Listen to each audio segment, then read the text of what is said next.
Beshrew me if I think anything more requisite than silence for a man who secludes himself in order to study. Imagine what a variety of noises reverberates about my ears. I have lodgings right over a bathing establishment. So, picture to yourself the assortment of sounds, which are strong enough to make me hate my very powers of hearing. When your strenuous gentleman, for example, is exercising himself by flourishing leaden weights, when he is working hard, or else pretends to be working hard, I can hear him grunt, and whenever he releases his imprisoned breath, I can hear him panting in wheezy and high-pitched tones. Or perhaps I notice some lazy fellow, content with a cheap rub-down, and hear the crack of the pummeling hand on his shoulder, varying in sound according as the hand is laid on flat or hollow. Then, perhaps a professional comes along, shouting out the score. That is the finishing touch. Add to this the arresting of an occasional roisterer or pickpocket, the racket of the man who always likes to hear his own voice in the bathroom, or the enthusiast who plunges into the swimming tank with unconscionable noise and splashing, besides all those whose voices, if nothing else, are good. Imagine the hair plucker with his penetrating, shrill voice, for purposes of advertisement, continually giving it vent and never holding his tongue, except when he is plucking the armpits and making his victim yell instead. Then the cake seller with his varied cries, the sausageman, the confectioner, and all the vendors of food hawking their wares, each with his own distinctive intonation. So you say, what iron nerves or deadened ears you must have, if your mind can hold out amid so many noises, so various and so discordant, when our friend Chrysippus is brought to his death by the continual good morrows that greet him. But I assure you that this racket means no more to me than the sound of waves or falling water, although you will remind me that a certain tribe once moved their city merely because they could not endure the din of a Nile cataract. Words seem to distract me more than noises, for words demand attention, but noises merely fill the ears and beat upon them.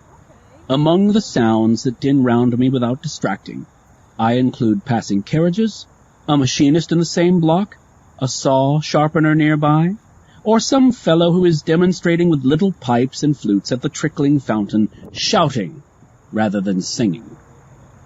Furthermore, an intermittent noise upsets me more than a steady one, but by this time I have toughened my nerves against all that sort of thing, so that I can endure even a boatswain marking the time in high-pitched tones for his crew. For I force my mind to concentrate, and can keep it from straying to things outside itself. All outdoors may be bedlam, provided that there is no disturbance within, provided that fear is not wrangling with desire in my breast, provided that meanness and lavishness are not at odds, one harassing the other. For of what benefit is a quiet neighborhood if our emotions are in an uproar? 'Twas night, and all the world was lulled to rest. This is not true, for no real rest can be found when reason has not done the lulling. Night brings our troubles to the light, rather than banishes them. It merely changes the form of our worries. For even when we seek slumber, our sleepless moments are as harassing as the daytime. Real tranquility is the state reached by an unperverted mind when it is relaxed. Think of the unfortunate man who courts sleep by surrendering his spacious mansion to silence, who, that his ear may be disturbed by no sound, bids the whole retinue of his slaves be quiet, and that whoever approaches him shall walk on tiptoe. He tosses from this side to that and seeks a fitful slumber amid his frettings. He complains that he has heard sounds when he has not heard them at all. The reason, you ask? His soul's in an uproar. It must be soothed, and its rebellious murmuring checked. You need not suppose that the soul is at peace when the body is still. Sometimes quiet means disquiet. We must therefore rouse ourselves to action, and busy ourselves with interests that are good, as often as we are in the grasp of an uncontrollable sluggishness. Great generals, when they see that their men are mutinous, check them by some sort of labor, or keep them busy with small forays. The much-occupied man has no time for wantonness, and it is an obvious commonplace that the evils of leisure can be shaken off by hard work. Although people may often have thought that I sought seclusion because I was disgusted with politics and regretted my hapless and thankless position, yet, in the retreat to which apprehension and weariness have driven me, my ambition sometimes develops afresh. For it is not because my ambition was rooted out that it has abated, but because it was wearied, or perhaps even put out of temper, by the failure of its plans. And so with luxury also, which sometimes seems to have departed, and then, when we have made a profession of frugality, begins to fret us, and, amid our economies, seeks the pleasures which we have merely left, but not condemned. Indeed, the more stealthily it comes, the greater is its force. For all unconcealed vices are less serious. A disease also is farther on the road to being cured, when it breaks forth from concealment and manifests its power. So with greed, ambition, and the other evils of the mind. You may be sure that they do most harm when they are hidden behind a pretense of soundness.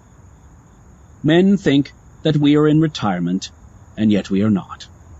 For if we have sincerely retired, and have sounded the signal for retreat, and have scorned outward attractions, then, as I remarked above, no outward thing will distract us.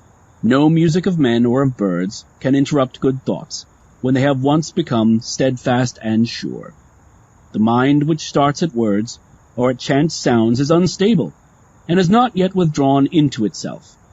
It contains within itself an element of anxiety and rooted fear, and this makes one a prey to care, as our Virgil says, I, whom of yore no dart could cause to flee, nor Greeks with crowded lines of infantry, now shake at every sound and fear the air, both for my child and for the load I bear. This man in his first state is wise. He blenches neither at the brandished spear, nor at the clashing armor of the serried foe, nor at the din of the stricken city.